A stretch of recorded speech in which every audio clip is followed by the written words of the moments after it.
Hey there, everyone. It's a stock market update for Monday, September 17th, 2021.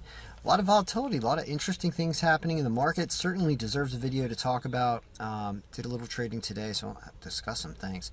So we're at an interesting point in the year. A lot of things haven't changed, and some things are potentially on the cusp of change, right? So the Federal Reserve has not really tapered the bond buying or anything yet.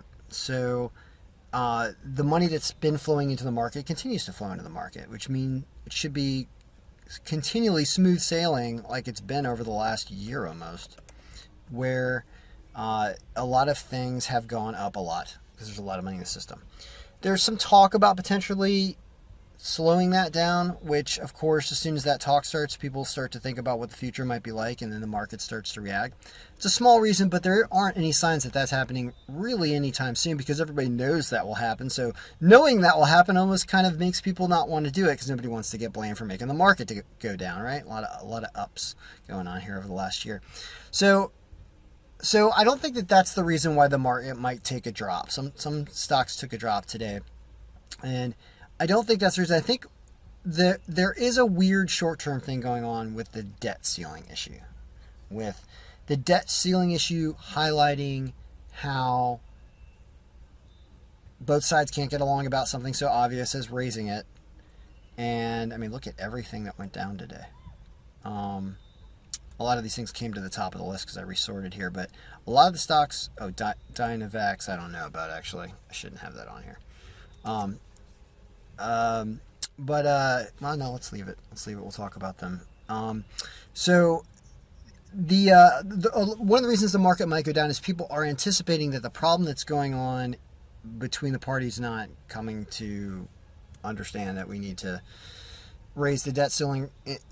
The toying with that and the potential of the government maybe shutting down or not paying its debts for some period of time until they just raise the debt ceiling and do it, is making people think that, oh, if they did do that, it's enough uncertainty that people are like, I think there might be a dip because we don't know what's going to happen on Friday or up to Friday. Like, why not just do it now? It's like Monday. Like, what? Like, anybody who says they're not going to end up raising it is because it's just saying that, oh, the government is borrowing more money, and more of this fictitious money that we've assigned value to here in society. But everything just keeps going. It's putting people to work, basically. You could almost frame the issue as raising the debt ceiling puts people to work because we borrow against our future to pay people now.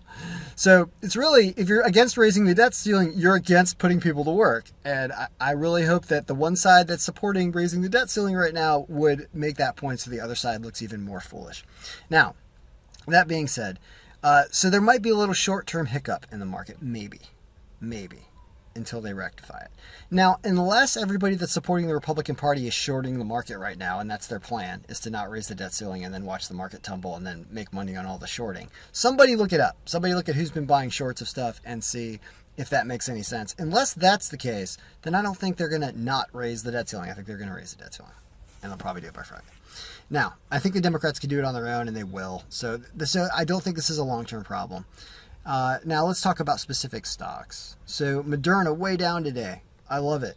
I mean, I don't love the fact that they're going down if you own options in them right now because those are losing value. But I love that they're so cheap.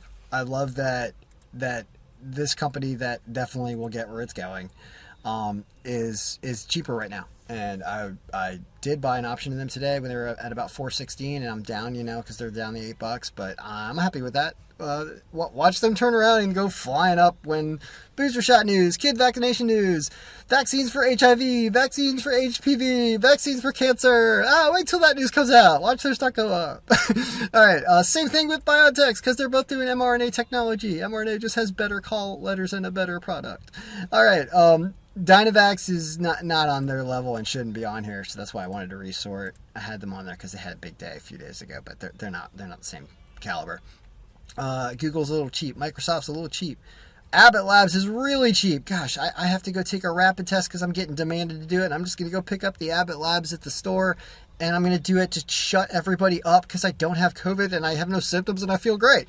But I have to do it anyway, and that's why when you got to pay for stuff out of pocket, you know the company's going to go up. So they're super cheap. I don't understand why they're down today. I didn't look at the news. I'll let you know tomorrow. Sherwin-Williams, super duper cheap. Super duper duper cheap, unless the supply chain problems are even worse than expected somehow. I still don't think that's a problem. They got a lot of fact. They do the work too. They're everywhere. Walmart cheap. Wow, 142. Yeah, stuff's getting a little cheaper here on this hiccup.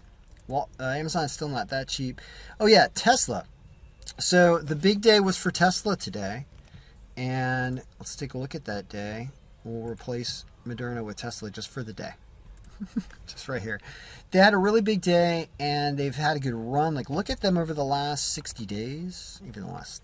Look at this here, right? A lot, especially last week or so. They flirted with getting close to 800 today, I believe. Of course, my target price with them is 800, so they've dropped down on this list in terms of value. Do we need to reevaluate their price? Maybe. I'm not sure what's spurring all this uppage, other than people realizing that Tesla's a great investment, and also that the spending legislation that is going through Congress right now probably maybe has some more benefits toward EV makers or something. There could be a lot of reasons. They're a great company. They're doing a million different things that are so beneficial for humanity, and they have the best engineers. So there's just reasons why they'll jump and spike. I'll wait to see what happens when they get to 800, which I'm sure they will probably within this week because they're on a nice tear here.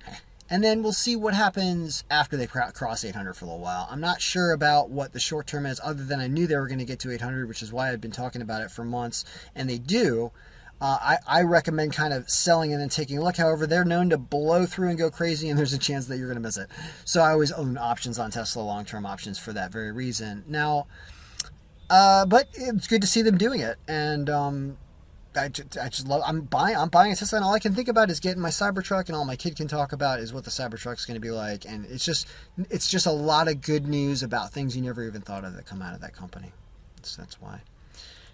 Is there anything else we want to talk about for the day? Dollar Tree making a little recovery because they were super cheap. They're one that got that extra cheap for no reason. They should be at 100. They said they had lowered sales forecast, but not much. They're still beating earnings, and they're everywhere.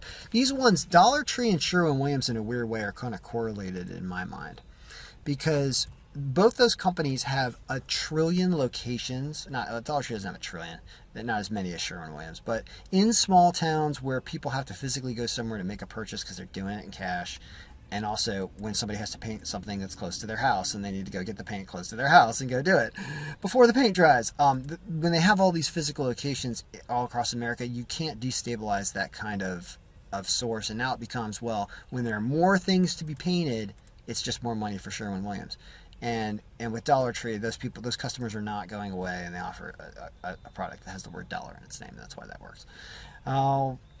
Let's see here. Twitter's getting cheaper.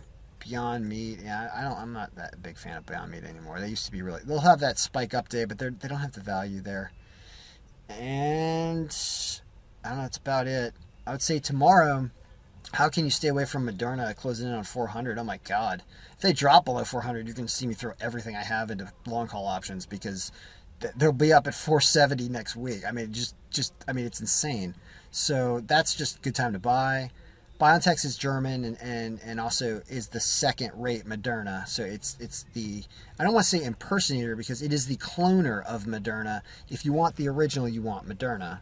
And so for that reason, and for them being not an American company, I'm alert to them there. But keep in mind that actually they have the same rising potential that Moderna does. Now, Google, so these are two really good deals, but Moderna obviously is a fantastic deal. And if you like continuing on the rush, then keep going with Tesla, because you can never go wrong. Like I said, I'll leave that at 800 just for a little while. We'll keep an eye on it. All right. Good luck, everyone. May all of your trades be winning.